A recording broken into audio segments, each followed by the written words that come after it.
चलिए, आज एक ऐसी कहानी के सफर पर निकलते हैं जो एक सदी से भी ज्यादा से हमारे दिलों में बसी हुई है। चंद्रधर शर्मा गुलेरी की उसने कहा था। ये कहानी है प्यार की, यादों की और एक ऐसे वादे की जिसे मौत भी नहीं तोड़ सकी। और ये सब कुछ घटता है पहले विश्व युद्ध के मैदानों के बीच। तो आइए इस कहानी में गहरे उतरते हैं। कहानी शुरू होते ही हमें सीधा पहुंचा देती है पश्चिमी मोर्चे की उन खाइयों में। जरा सोचिए, कैसी होगी वो जगह? बर्फीली, कीचड़ से भरी हुई और ठंड ठंड इतनी कि लुधियाना से भी 10 गुना ज्यादा लगे। ऊपर से लगातार बारिश और बर्फ। मतलब एक ऐसी दुनिया जहां जिंदगी और मौत के बीच का फासला लगभग खत्म हो चुका है।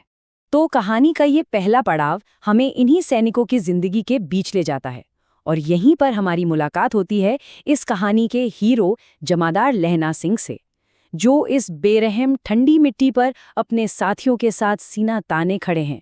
खाइयों में जिंदगी सच कहूं तो एक बुरे सपने जैसी थी। पिंडलियों तक कीचड़ में धसे हुए, हर पल ये डर कि न जाने कब कोई गोला आ गिरे, और ज्यादातर वक्त एक अजीब सी बोरियत जो अचानक मौत के खौफ में बदल जाती थी। लेकिन इसी अंधेरे में इंसानियत की एक छोटी सी लौ जल रही थी। सैनिक आपस में हंसी मजाक करके, गीत गाकर अपना दिल बहलाते थे। और इन्हीं के बीच थे लहना सिंह, जो चुपचाप बीमार बोधा सिंह की देखभाल कर रहे थे। उसे अपने कंबल दे देते और खुद सिगड़ी के पास बैठकर रातें गुजार देते। पर लहना सिंह का ये अपनापन सिर्फ दोस्ती तक ही सीमित नहीं था। इसके पीछे एक बहुत गहरा राज था, एक भूला हुआ वचन।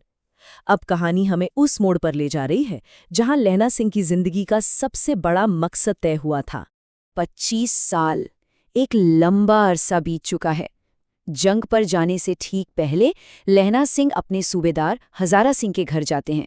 वहां सूबेदार उनसे कहते हैं कि वो उनकी पत्नी यानी सूबेदानी से मिल आएं।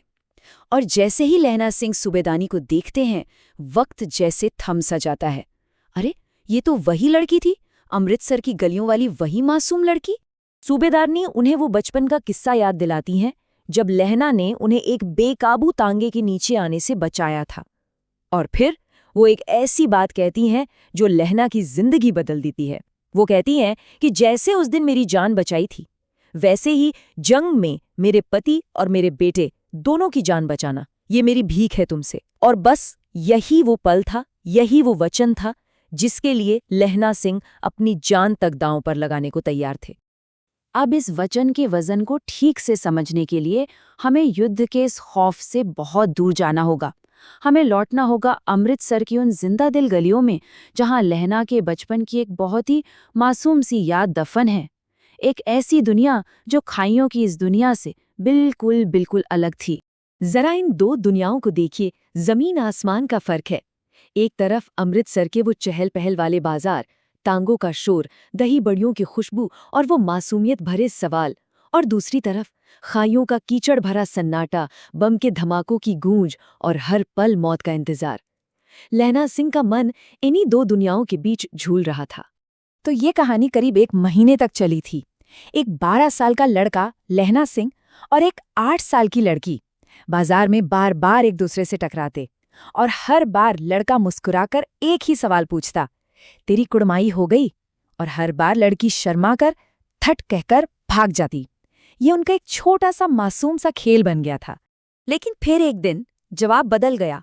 जब लहना ने वही सवाल पूछा तो लड़की ने कहा, हाँ, हो गई। ये जवाब उस लड़के के दिल में किसी तीर की तरह लगा। कहते हैं, उस दिन घर लौटते हुए उसने रास्ते में बड़ा उधम मचाया। किसी को नाली में धकेल दिया, किसी का ठेला पलट दिया। वो असल में उसके टूटे हुए दिल का शोर था। और अब लौटते हैं वापस आज में, खाइयों के बीच खड़े, जहां लहना सिंह के उस वादे की, उस वचन की असली परीक्षा होनी थी।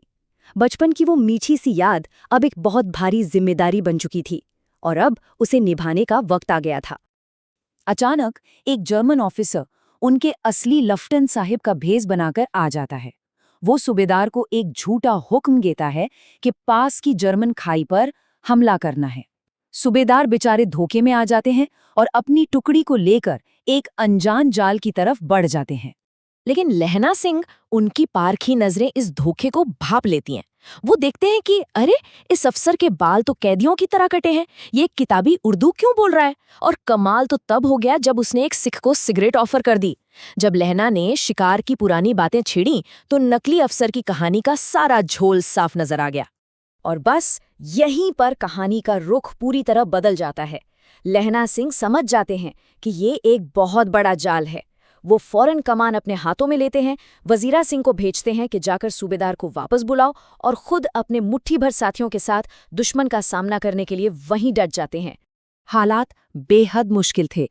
एक तरफ थे लहना सिंह और उनके 7 साथी, और दूसरी तरफ 70 जर्मन सैनिकों की एक पूरी फौज, 8 के मुकाबले 70। लेकिन लहना सिंह का हौसला बुलंद था। वो मानते थे कि एक-एक सिख 1.25 लाख के बराबर होता है। वाहे गुरु जी की फतह के जयकारे के साथ एक भयानक लड़ाई शुरू हो जाती है। लहना सिंह शेर की तरह लड़ते हैं और ठीक वक्त पर सूबेदार हजारा सिंह की टुकड़ी भी वापस आ जाती है।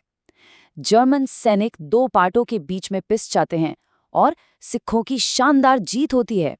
पर इस लड़ाई में लहना सिंह की पसली में एक गोली लग जाती है। ये एक जानलेवा घाव था, लेकिन वो उसे खंदक की गीली मिट्टी से भर लेते हैं और किसी को भनक तक नहीं लगने देते। जब घायलों को ले जाने के लिए गाड़ी आती है तो वो जिद करके पहले सूबेदार और उनके बेटे बोधा को भेजते हैं, ये जानते हुए कि शायद वो खुद सुबह का सूरज नहीं देख पाएंगे। उसने अपना वादा निभा दिया था। और अब कहानी अपने सबसे मार्मिक, सबसे भावुक मोड़ पर पहुंचती है।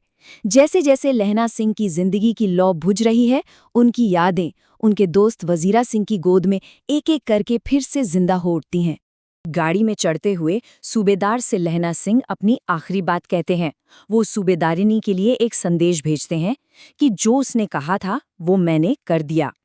सूबेदार पूरी बात समझ नहीं पाते, लेकिन लहना ने अपना वचन निभा दिया था, और यही सबसे जरूरी था। ऐसा कहते हैं कि मौत से ठीक पहले याददाश्त एकदम साफ हो जाती है, वक्त की सारी धुंध छट जाती है और जिंदगी की तस्वीरें एक फिल्म की तरह आंखों के सामने से गुजरने लगती हैं। लहना सिंह के साथ भी अब कुछ ऐसा ही हो रहा था। अपनी बेहोशी की हालत में लहना सिंह बार बार पानी मांगते हैं। उनका आज का दर्द और अतीत की यादें सब एक दूसरे में घुल मिल रही हैं। वजीरा पानी पिला दे, ये आवाज उनके आखिरी पलों की पुकार बन जाती है। उनकी यादें वक्त में पीछे का सफर तय कर रही हैं। वो वजीरा की गोद से पहुंचते हैं 25 साल पहले, सूबेदारनी की उस विनती तक, फिर उससे भी पीछे अपने गांव में लगाए आम के पेड़ तक, और आखिर में वो पहुंचते हैं उस पहली मुलाकात पर जिसने उनकी जिंदगी की दिशा ही तय कर दी थी। अमृतसर में वो 8 साल की लड़की। और लहना सिंह का आखिरी ख्याल किसी जंग या मौत का नहीं था। उनका आखिरी ख्याल था वो एक मासूम सा सवाल जो उन्होंने सालों पहले उस छोटी सी लड़की से पूछा था। तेरी कुड़माई हो गई? एक पूरी जिंदगी का बलिदान उस एक भूली बिसरी याद की नींव पर टिका हुआ था। और आखिर में बस यही 3 शब्द बचते हैं। उसने कहा था, एक वादा जो निभाया गया, एक प्यार जो अमर हो गया, और एक बलिदान जिसने इस कहानी को हमेशा हमेशा के लिए जिंदा कर दिया।